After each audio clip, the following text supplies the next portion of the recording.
Well, this is a time to get to know our missionaries. I'm with my friend Jason here. Jason, why don't you introduce yourself and tell us something about your family and where you're serving? Jason Holt, missionary serving in Santiago, Chile. My wife's name's Lori. We've been married now for 22 years, going on 22 years. Amen. In December. We have 3 children, Katie, Joshua, and Andrew. They're 20, 18, and 16 years of age. And something about our family. What do we enjoy doing on the mission field as a family? Yeah. We enjoy playing board games. Nice. We're kind of one of those nerdy families. And that's always been fun through the years. I remember when the kids were small, when they were, let's say 6, 8, 10, we would play Monopoly. Okay. And I remember one day we finished and Katie was crying and Josh might have been crying and I was winning, of course. Wow. And Lori looked at me and said, "Why can't you just let them win?" And I'm like, "Lori, that would be lying. And we got to set these kids up to know reality. The reality is you win sometimes and you lose sometimes. And if they're beating their tough love their parent, that's just illogical. So we have to go hard, always go hard." So now his kids are traumatized. No, I'm just kidding. So tell me where were the kids born? Katie was born in Atlanta. And then when she was 28 days old, we left for the field. Josh and Andrew were both born in Chile. Okay. And how did you meet your wife? We went to college together. And her last year, my next to last year, we had a Valentine banquet. And I just came back from Peru for my internship. Knew God was calling me to be a missionary. Was taking the preliminary steps toward trying to get approved to be a missionary. All those things were going on. And I was going to start deputation single and did start deputation single, but was praying, "Lord, before I go to the field, I really am asking you to help me change this single status because I don't think it's your will to be for me to go single." So in that, Mark Coffey, our dear friend Mark Coffey, there's a few times in life where I can say very positive things about Mark Coffey. No, I'm just kidding. He's the VVM matchmaker. So he calls me one day and he says, "Hey, do you have a date yet for the Valentine banquet?" And long story short, I was good friends with Mark. And then Lori and Amy were good friends. They were actually in a dorm together, a dorm room with Terry Snowd. The 3 of them, their freshman year, were all in the same dorm room together, which is pretty interesting. So Mark ended up asking, and I said, "There's no way she would say yes if I ask her out." He's like, "I think she will." And I didn't know that he was sitting in the same room as her and Amy at the time where he's calling me. So he had a conversation. Laura's like, "Yeah, maybe." And Mark's like, boom, on the phone.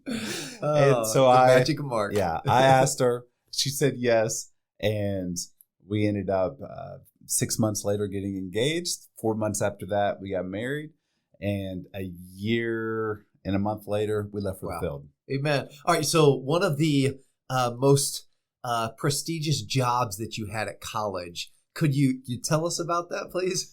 This is crazy, thinking about how many overlapping ties there are to some of the guys here at the mission.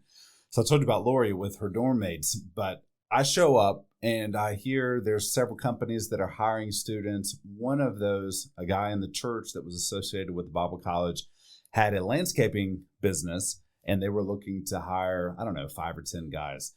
So I signed up and they hired me. I got assigned a crew. I showed up to the crew without knowing anybody. And of the 5 or 6 that were on our crew, I think 5, there 2 guys you probably know. One is Jeff Bush. The other is Travis Snowd. So the 5 of us were on this crew. And I thought, I'm thinking big lawnmowers and blowers and, we're going to be heavy equipment with these we were not certified yet. No, we were not. The owner said, okay, he had a contract with the mall, think of the old school malls with big parking lots and things. He had a contract with the big mall there in Knoxville. And there were, 100 flower beds in the middle of the parking lot where the bushes are and the flowers. I guess he didn't have enough money for Roundup. So he said, "We need you guys to go flower bed to flower bed pulling weeds." So here we are on our knees with a little weed puller, Looks like a screwdriver with a it's fork at the end. Right. Got a little fork. You stick it down in there, pop it up. And we are on our knees learning humility. Right. I remember it was so cold one morning one afternoon, middle of winter, below freezing, that we were using the handle to bust the ground, to break the frozen ground, to pull this weed out, making barely above minimum wage. And that's where I met this guy. They're pulling weeds. In the prestigious job of weed picking. So what a blessing. So, all right, Jason. You say weed picking as if it's a fruit. Well, we were poor enough at that time. We might have fried that thing and ate it. Okay, tell us something that you enjoy. You play board games with kids. What's something that you and your wife enjoy as a relaxing time of a side hobby? Ooh, a side hobby. Hobby's always a bad question in my family because I'm not real good at giving answers for what hobbies are. Another thing that we do a lot of times as a family is go out for a hike.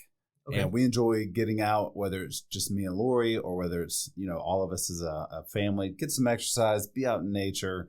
And we were in southern Chile a couple of years back, and we were going to try to find a place to hike. It's kind of a little tourist area, and we're walking down the road, and there's these places that are selling tour packages. And we walked in. There's a volcano there close by, and the people were trying to sell us a guided hike up this volcano. And I'm thinking, I don't really know. This looks big. This is a big volcano. And the guy's like, there was an 85-year-old lady that did it recently. And I look at Lori, and hey, we could do this as a family. Long story short, we ended up going up, just the guys. And Katie and Lori were not interested in hiking up an active volcano where smoke's actually coming up when you're walking up. But we got to the brains of the family. Yeah, sometimes we like to hike, but we usually bite off more than we could chew. But we enjoy it. Lori and I, we like to watch TV or watch a movie or something like that, just to kind of chill and relax. But a lot of our chilling and relax time, our vacation time usually is from the morning to night. Let's do something. We kind of lean into do more than relax. Then we wonder why we're tired. Okay, so did you make it up the volcano or not? We made it up. Hey, Dylan was a student at the time. Okay. So he can give you firsthand confirmation. And I have pictures as well. That volcano right now is actually erupting in Chile. Oh, wow. This week. You made it up on time then. We did. They said you usually have 20 plus days before it erupts, knowing because of the movement and the sensors they have. Oh, my goodness. But the people that told us that also were trying to sell us a product. So that didn't work out. I'm not real sure if it's true or not. Well, Jason, thank you for your time. I appreciate it. God bless. Thank you for watching.